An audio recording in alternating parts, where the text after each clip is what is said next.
friends, Miss Erica here, and Benson, and little Miss Sadie's here too this morning. And a banana. And a banana. So we haven't checked in with you in so long, and I thought it would be a great idea to check in this morning. And I have a little story, I have a little craft, and I also have an experiment for us to do today. Doesn't that sound cool? Do you guys know what an experiment is? Mama, could you Who does experiments? Scientists do experiments. That's right, they do. So we'll get to that in just a little bit.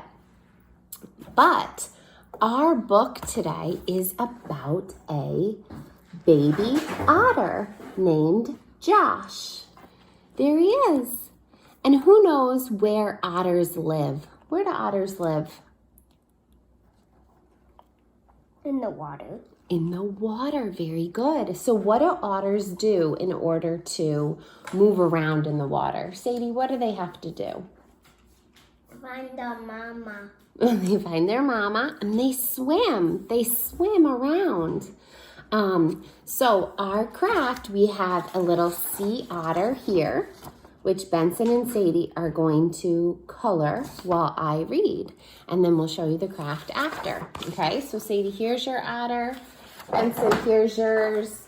Today we're using paint sticks, which are so fun. And you can use crayons. Sadie's actually got some actual paint out too. So as I'm reading... I need a paint marker. A paint marker, yes. Here we go. They are going to be coloring their otters. Okay, so Josh, the baby otter, a tale promoting water safety for children. And it's very important to be safe around the water. And I know summer's here now, and a lot of people are swimming at beaches or in pools. And it's so important that we're very cautious, we're very safe around water. Like Sadie. Sadie, what do you use when you swim in a pool? Or when we go to the beach? What do you wear? A bathing suit, number one. But what's the other thing that you put? It goes around your chest and it goes on your arms. Swimmies, yeah. Sadie wears a puddle jumper or she wears a bubble, and that helps her stay afloat. So let's read about this little baby otter, Josh. Josh, the baby otter. It is a bright, sunny morning. The water is sparkling, and a raft of otters are very excited. Look at all of them. There's lots of otters there. There is a new baby otter, Josh. Everyone say hi to Josh. Hi, Josh. There he is. It's very cute. Alex, the otter, swims over to the new baby's mother and says, "He's a cute little guy. What's his name?" "His name is Josh," says Claire.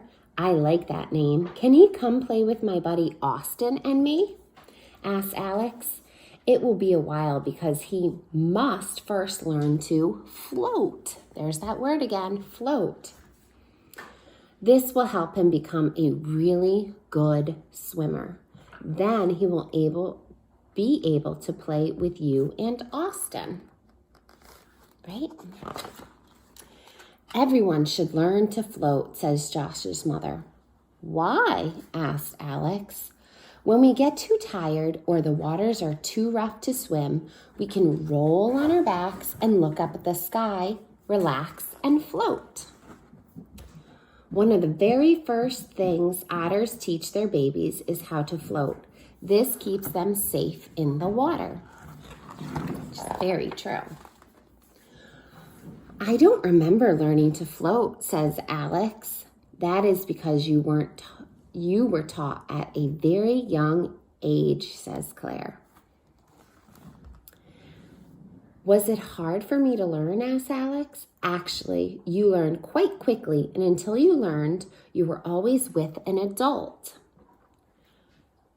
You practice a lot while being held and supported," said Claire. So all of my kids did swim lessons with another adult, and that was one of the things they always practiced, floating on your backs. Soon you were floating on your own, but someone was always on your side. You should never, ever float or swim by yourself. That is so true. Even Miss Erica, when I go out swimming, I never swim alone. I always have a friend with me.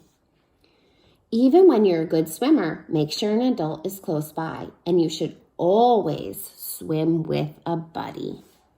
Buddy? Austin and I always swim together, answered Alex. Can we be Josh's swimming buddies? That would be very nice. Thank you for asking, replies Claire. There they are, in the water together. Alex hears his mother, Nicole, calling, Alex, come here. It's time for dinner. I wonder what they're having for dinner. What do you think? Maybe some fish? Yeah. I can bring Austin by later to see... Can I bring Austin by later to see Josh? Asked Alex. Sure, said Josh's mother. You are always welcome here. Alex swims off. See you later, he says. See you later, says Claire. Here comes Alex and Austin. There they are. Hi, Claire, says Alex. Hello, boys, says Claire. You are right, Alex. He is a cute little guy, says Austin. Can he play with us? Asked Austin. Oh, no, not yet, answers Claire. Josh is finishing his floating lessons. Would you boys like to help me with Josh? That would be great, says Alex. I'm getting ready to let Josh float on his own. Can the two of you float by his side and hold his paws? Asked Josh's mother. Sure, says Alex. Austin seems a little scared. It's okay, Austin. I will be right here with the three of you the whole time, assures Claire. So even during the floating lessons, Claire's not leaving. She's staying right with Josh. Claire slowly floats away from Josh while Alex and Austin hold his paws so he won't float away. Yeah, says Alex. He's floating by himself, yells Austin. Look, he's doing it. He's really doing it. Now that he's floating, he can start learning to swim, says Claire. Would you boys like to help me with his swim lessons too? Oh, yes, they say excitedly. They're so excited. We can begin tomorrow. Be here bright and early in the morning, and we will get started. Alex and Austin are very excited and swim off to tell their parents. See you in the morning, says Austin. Thanks, Claire, says Alex. You're welcome, boys. See you tomorrow.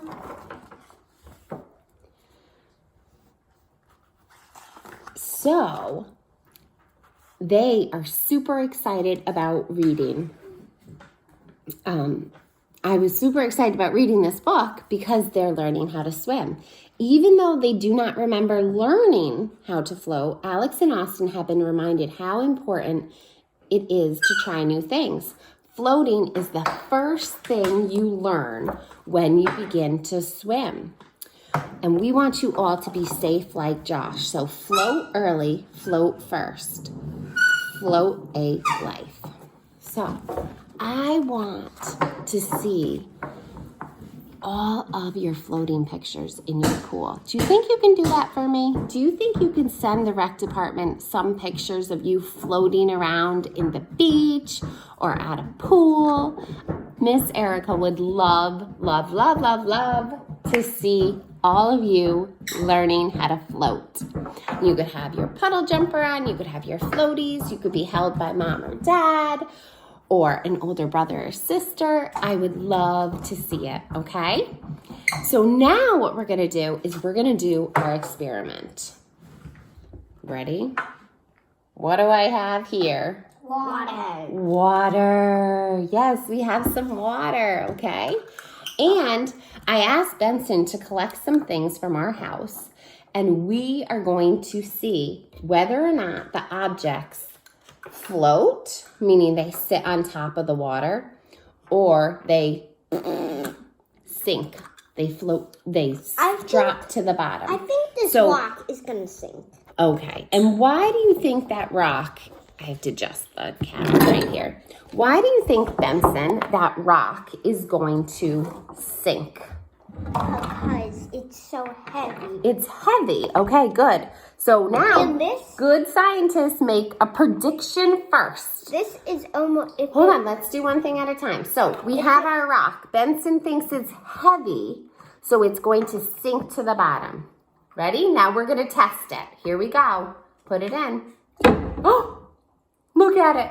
It sunk right to the bottom. Good guess, Benson. And it is heavy. Okay, good. So we have one object, a rock, that has sunk. I think this is going to sink. It's kind of... Okay, show everyone what it is. It's a car. It's a car. What's your prediction? Float or sink? I think it's going to sink. Make a guess. Benson thinks it's going to sink. Okay, go ahead. Let's see. Oh, there it is at the very bottom. Yes. He went for a swim and he sunk. drowned. Oh my goodness. I think Okay. this is going to... Now, all right, so we have two objects. This- The rock and the car have sunk. Now what do we have? Show everyone. This. Okay. I think it's almost like a boat, so it might float or it might sink. Okay, and how does it feel compared to the rock? Light. It's light. It might sink a little, but then maybe... Okay, let's see.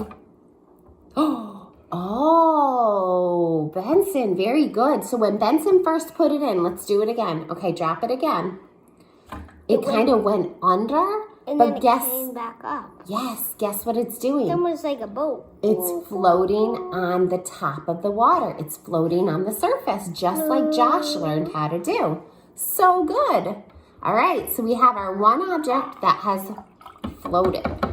Okay, what do we have next? A banana peel. Sure. What do we think?